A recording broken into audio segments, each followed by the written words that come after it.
የዓለማችን ትልቁ ማሽን ምን እንደሆነ ታውቃላችሁ?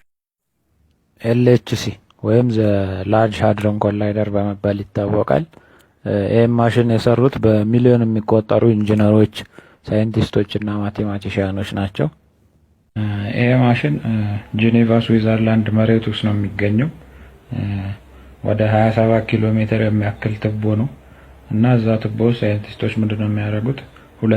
ሁለት ፕሮቶኖችን በ99.9999999% የብርሃን ፍጥነት ያህል ያፈጥኗቸውና እነዛን ፕሮቶኖች ያጋጯቸዋል። በተቃራኒ አቅጣጫ ያፈጥኗቸውና ያጋጯቸዋል። በሚጋጩበት ጊዜ ምንድነው የሚጠቅማቸው? ይሄ በጣም ከፍተኛ ፍጥነት ነው እና ሁለት ነገሮች በዛ ፍጥነት ሄደው ሲጋጩ ጊዜና ቦታ ላይ እዚህ ዓለም ላይ እዚህ ዩኒቨርስ ላይ ስፔስ ታይም ላይ የሚፈጥሩት ተጽዕኖ አለ፣ ከፍተኛ ተጽዕኖ እና ያንን ግጭት ያን ያህል ኢነርጂ ኮንቨርዥን ከዚህ በፊት የነበራቸውን ቲዮሪዎች ፕሩፍ ለማድረግ የበለጠ አናላይዝ ለማድረግ ይጠቀሙበታል። ሌላ ደግሞ አዳዲስ ስለጠና ነገሮችን ከዚህ በፊት ታይተው የማይታወቁ ነገሮች ከተፈጠሩ ለማየት ይጠቀሙበታል። ያው እንደምታውቁት ፊዚክስ እንዳለ ስለ ስፒድ እና ኤነርጂ ኮንቨርዥን ነው አብዛኛው። ለብዙ ምርምር ይጠቀሙበታል። እስካሁን ድረስ ብዙ ጊዜ አጋጭተዋል፣ ግን የማይረሱት ዋና ዋና ዓመታት 2010 እና 2012 ናቸው። 2010 ላይ ባጋጩበት ጊዜ ምን አገኙ? አዲስ ንጥረ ነገር አገኙ። ምንድነው ስሙ? ኳርክ ግሉዎን ፕላዝማ ይባላል። ያ አዲስ ንጥረ ነገር ነው፣ ተፈጥሮ ውስጥ ታይቶም የማይታወቅ ወደፊትም ይታያል ተብሎ ያልታሰበ ብቻ አዲስ ንጥረ ነገር፣ አዲስ ማተር፣ አዲስ ኤሌመንት፣ አዲስ ፓርቲክል ነው ያገኙት እና 2010 ላይ እናገኙ። 2012 ላይ ደግሞ ሂግዝ ቦዞን የሚባል አዲስ ንጥረ ነገር አገኘውንም። ይሄ ንጥረ ነገር ለ0.5 ሰከንድ ብቻ ነው ኤግዚስት የሚያደርገው። ኤግዚስት ያደርግና ለ0.5 ሰከንድ ይጠፋል።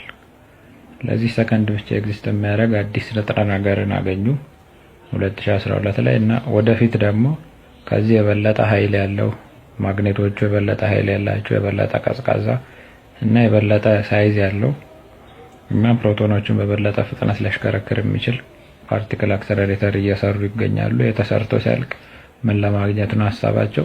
መልቲቨርስን ፕሩፍ ሊያደርግልን ይችላል ብለው ያስባሉ። እንዴ መልቲቨርስ ማለት ሌላ ዓለማት ማለት ነው።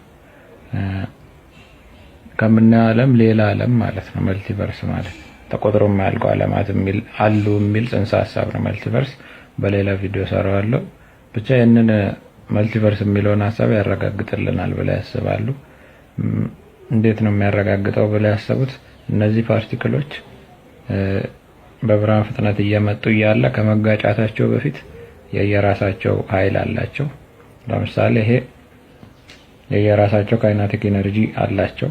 ለምሳሌ 50 ጁል አለ፣ 50 ጁል አለው ብንል ከመጋጨታቸው በፊት ሁለቱም 50 ጁል አንድ ላይ 100 ጁል አላቸው እና ከተጋጩ በኋላ ያ ካይናቲክ ኢነርጂ ወደ ላይት፣ ሂት፣ ሳውንድ ኢነርጂ ይቀየራል እና ያ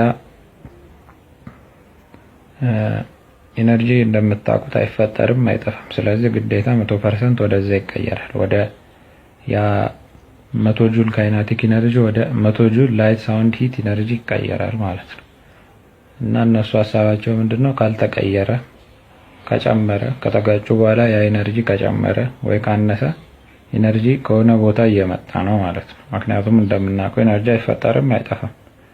ስለዚህ እዛ ጋር በሚጋጩበት ጊዜ የኢነርጂ ከጨመረ ከሌላው ዩኒቨርስ ጊዜና ቦታው ላይ ተጽዕኖ ስለሚኖረው የፍጥነት ከሌላው ዩኒቨርስ እየመጣ ወይ ከዚህ ዩኒቨርስ ወደዛ እየሄደ ነው ማለት ነው። ያ ኢነርጂው ከጨመረ ወይ ካነሰ እና ይህንን ዲቴክት አሽከርክሮም ዲቴክት የሚያደርግ ማድረግ የሚችል ፕሪሳይስሊ ማድረግ የሚችል ማሽን አሁን እየሰሩ ነው ያሉት።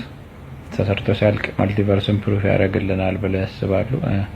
አንዳንድ ሳይንቲስቶች ፍርሃት አላቸው። ከዚህ የበለጠ ማሽን ሲሰራ እነዚህን ፓርቲክሎች በበለጠ ፍጥነት ስናጋጭ ብዙ ነገር ሊፈጠር ይችላል ብለው ይፈራሉ። ለምሳሌ ሁለቱን ልንገራችሁ። የመጀመሪያው ብላክ ሆል ሊፈጠር ይችላል ብለው ይፈራሉ አንዳንድ ሳይንቲስቶች። እነዚህ ፓርቲክሎች በቀላል ፍጥነት አይደለም እየተጋጩ ያሉት፣ በብርሃን ፍጥነት ኦልሞስት ብርሃን ፍጥነት ባሉት ከብርሃን ፍጥነት በላይ ምንም ነገር ሊሄድ አይችልም እዚህ ዩኒቨርስ ውስጥ አይንስታይን እንዳለው። እነዚህን ፓርቲክሎች በዛ ፍጥነት ስናጋጫቸው ጊዜና ቦታ ላይ እዚህ ኤግዚስተንስ ስፔስ ታይም እዚህ ቦታ ላይ ጊዜና ቦታ ላይ እዚህ ጋር ተጽዕኖ ይኖራቸዋል፣ በጣም ከፍተኛ ተጽዕኖ እና ያንን ጊዜና ቦታ ይቀዱታል ብለው የሚፈሩ ሳይንቲስቶች አሉ። ጊዜና ቦታ ከተቀደደ ያው ምን እንደሚፈጠር ታውቃላችሁ። ብላክ ሆል ወይም በእኛ አማርኛ መጽሐፍት ላይ በርባኖስ የሚባለው ብላክ ሆልን ሊፈጠር ይችላል ብለው የሚፈሩ ሳይንቲስቶች አሉ። ሌላኛው ፍርሃት ምንድነው?